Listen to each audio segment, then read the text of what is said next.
Poppy K and her bookish thoughts, adventures with ogres and astronauts. Poppy K and her bookish thoughts. Poppy K, subscribe, like, comment and share.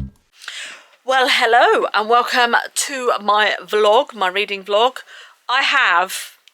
Today is Friday. My glasses are filthy. I need to take them off and clean them. I have already, from Wednesday when I finished House of Sky and Breath, have read 2 books already. I read The Ruthless Vows by Rebecca Ross. I have thoughts on that. I didn't firstly feel it was necessary. For 50% of the book, the first 50%, we were going over what happened in the first book anyway, and I just think that the premise, the book itself had the potential to go so far, and it didn't for me. So I only gave it 3 stars. I didn't really like it, so I actually didn't think it warranted a vlog, to be honest. I mean, it took me not very long to read anyway, a day. I was listening to it at work as well as like reading along. And then today I started Emily Wilde's map of Emily Wilde's Map of the Other Lands. Now this book, however, I literally just listened to this at work today when I was at work, so the whole thing I listened to at work. Now I really liked her first book, the Encyclopedia of Fairies, and I was a bit unsure of how she was going to do the next book. I should not have worried. It is still as whimsical, still as folklore-y, still as absolutely amazing, poetic, atmospheric, everything as the first book. I'm not sure how many books there are in the series. I think there might only be 3. So we've got 1 more book to go, I think. Don't quote me on that. I don't quite know.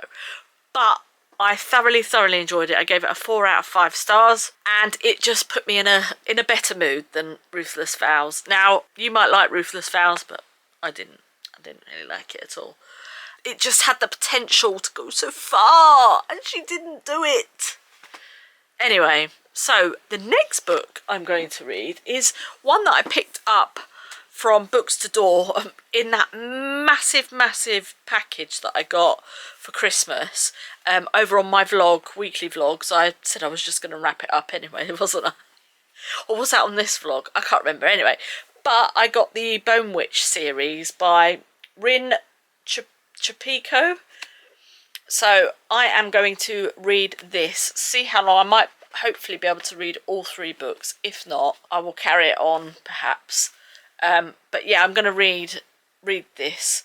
So this is what I'm going to read.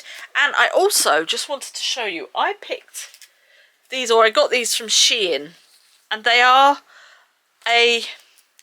what I can only describe is they're like a post-it note, but you can see through them. So you can put them, if you want to write some stuff down and you haven't got enough space, you can put them on your books. Can you see what I mean? So you can put them on your books, and you can oh yeah, look, as you can see, it looks like I've got somebody over my shoulder. Hey Olivia. Anyway, yeah, so you can use these to write things on your books. So I picked these up from Shein. I think they were like £1.50 or something. So I'm going to see how these work, but you get 2 in a pack, and I'm just going to try them. So that is what I'm going to read today, and I will fill you in on how I'm going with it.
Well, I am, little update, I am on page 264, which is chapter 21, so I'm nearly done. Now, after each chapter in this book, there's like a little passage of maybe a couple of pages of, I'm assuming it's Tia who we are following, her in the present, whereas the book itself is Tia's building up of becoming a bone witch. So I don't think I've told you about it, have I? So basically Tia lived with her family, and they've all got sort of different powers, and her brother was in the army and was fighting in the war. Unfortunately, her brother was killed in the war.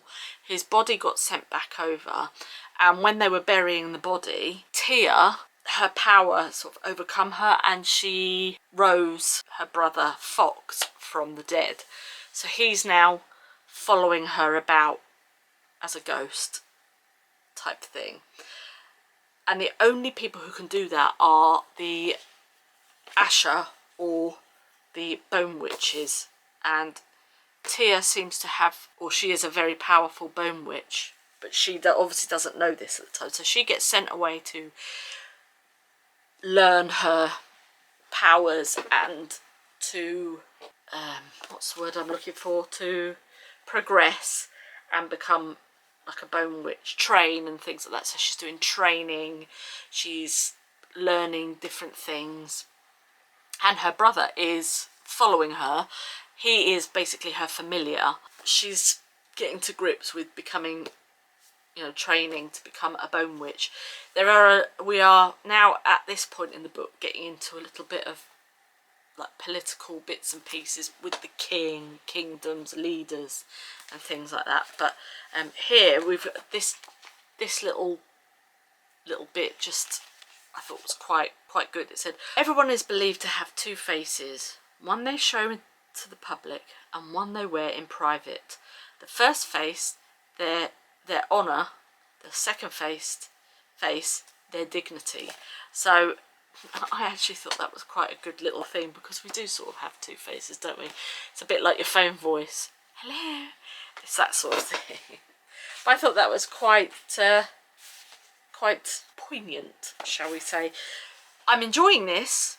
It's gone a little bit slow, but I think we need to find out about the politics and things like that. But the way this is written it's very well written. The prose, the imagery, the atmosphere, the characters, the world building as well is really good, and I am enjoying it. So as I say, nearly finished, so hopefully I'll get this one finished and then I can start the next one, which I think is the Heart Forger, which is 500 pages long. This is 400, so I'm way over halfway. So yeah, so basically, because that's the Heart Forger, I'm not going to look, but that is what I've got left. So I'll get back to you with another update when I do. Hello. Well, yesterday, was it yesterday or was it the day before? What day are we on? Today's Monday. So yesterday I just about finished The Bone Witch by Rin Chapiko.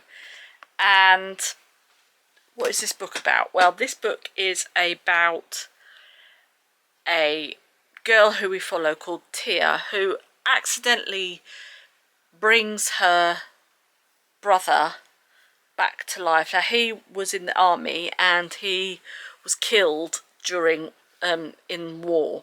His body was brought back and they were going to bury him, and she brings him back to life. Now, she comes from a family of witches, and the other witches are basically things like, they could be like apothecaries, or, you know, just do basic spells. But because Tia has raised her brother Fox from the dead, She actually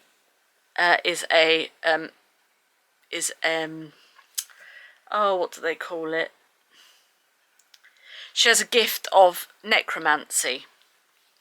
So, which basically means that she's going to be ostracized and feared and all this kind of thing. So this, in the first book, we are following her story and her getting used to being this bone witch, which is what they're called, and she has to go off to basically a home where she's taught and trained and moulded for her skill. So that's what this book's about. And then there's certain things that happen in that book. And then yesterday as well, I started the Heart Forger. So this then follows Tia and Fox, and we are introduced to certain other characters in the Bone Witch. Now it's a kind of an interview style book. We're following two timelines.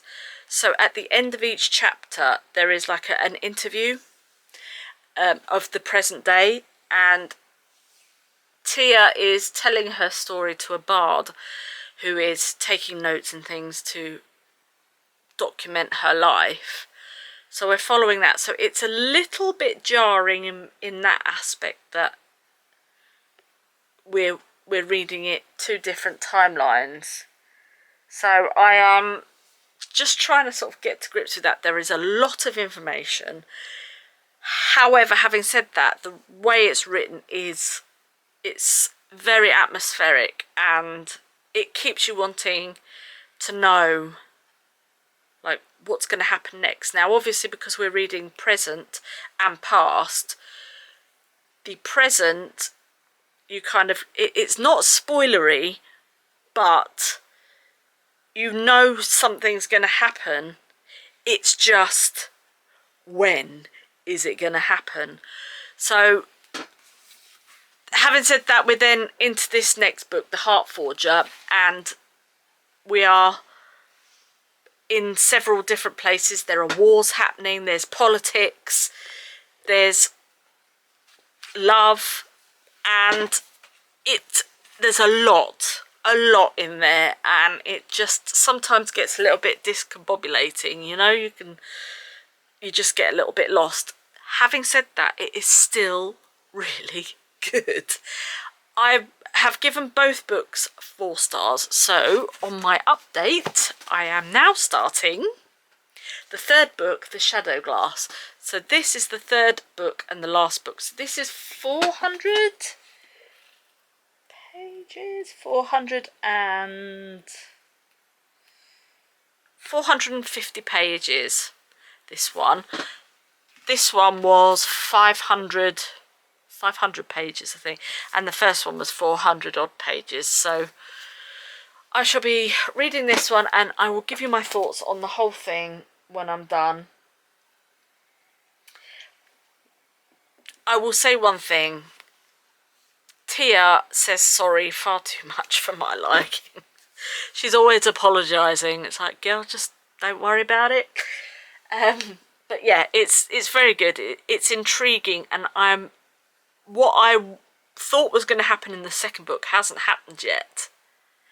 You could see there was foreshadowing for it to happen, but it hasn't happened yet. So I'm hoping it's going to happen in this book. If not, I'm completely wrong. But anyway, that is my update. I will see you later on. Well, hello. I have finished. I'll take these off because you always get a glare from the window. I have finished the Bone Witch series. Let's get it in the right order, shall we? So I have finished the series.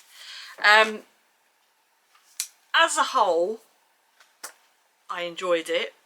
I gave the whole series a generous, well, 3.5 to 4 star.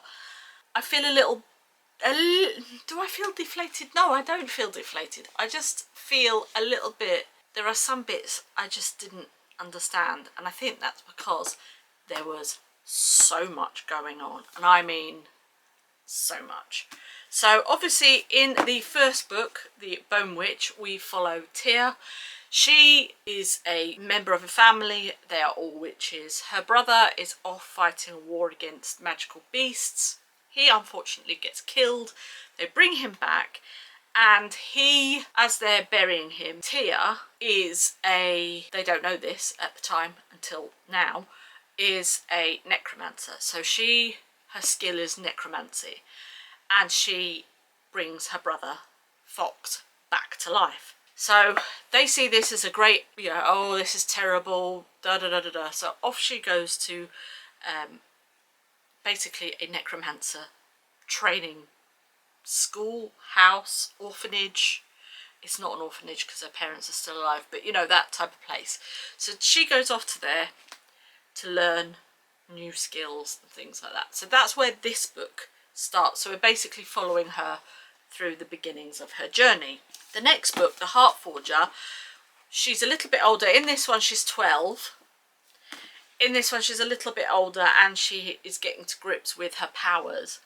And in this one, this is the thickest of them all, I think. I think these two are like 400 pages. This is like nearly 500. Is it 500 or... yeah, about 550 pages.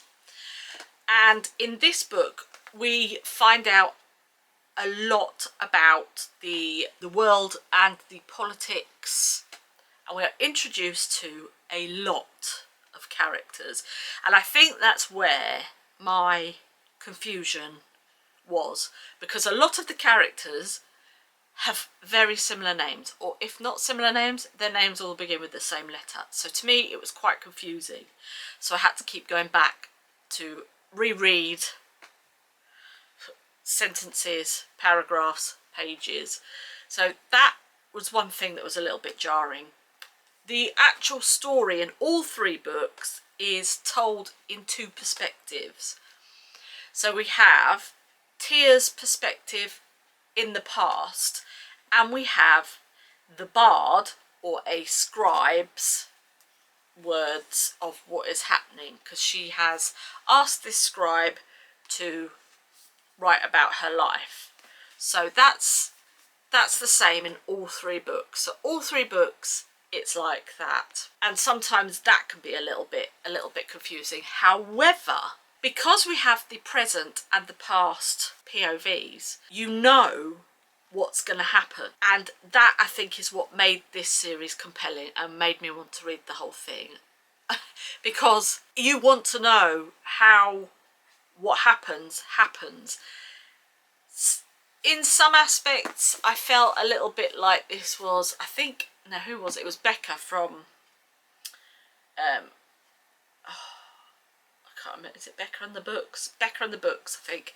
She read this series about 2 years ago, and she basically said she felt like it was a little bit Scooby-Doo. Things were found out and then it was all revealed, and I can agree with that statement. I think that is how this series was. However, I do think because of the double POVs, I think it really does make it more compelling for you to keep on reading, to find out, right, you know what's going to happen, but how does that happen? How does she get to where we know she's going to get to, or the characters are going to get to?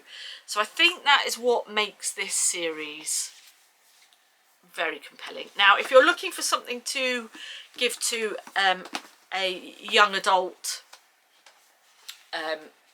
as a fantasy series to get into, I think this would be absolutely perfect.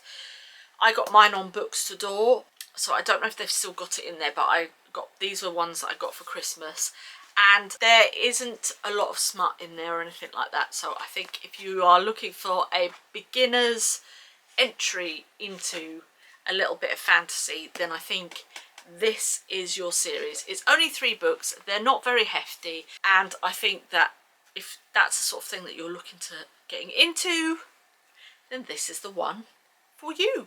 So out of the whole series, as I say, I would rate it a generous 4, but you know, a 3.5, maybe even a 3.75. So I think that's where I would go with this. But it's enjoyable. If you're looking for something to take on holiday with you, maybe this would be a good one, because it's a good chunk of reading, but not too much, you know. So that is the Bone Witch series by Rin Chapico. So yeah, that is what I read on this vlog. So I hope you enjoyed that. We have a week yesterday, because today's Wednesday when I'm filming this, a week yesterday, and Shadow of Flame comes out by Sarah J Maas. I don't think that'll be in next week's vlog. It'll probably be in the week after. So yeah, I've taken time off to read this book. So and that's the first time I've ever done that. So anyway, that's it. The Bone Witch, a great series. So thank you so much for watching. I hope you enjoyed that, and I will see you on the next one. Have a great day. Bye.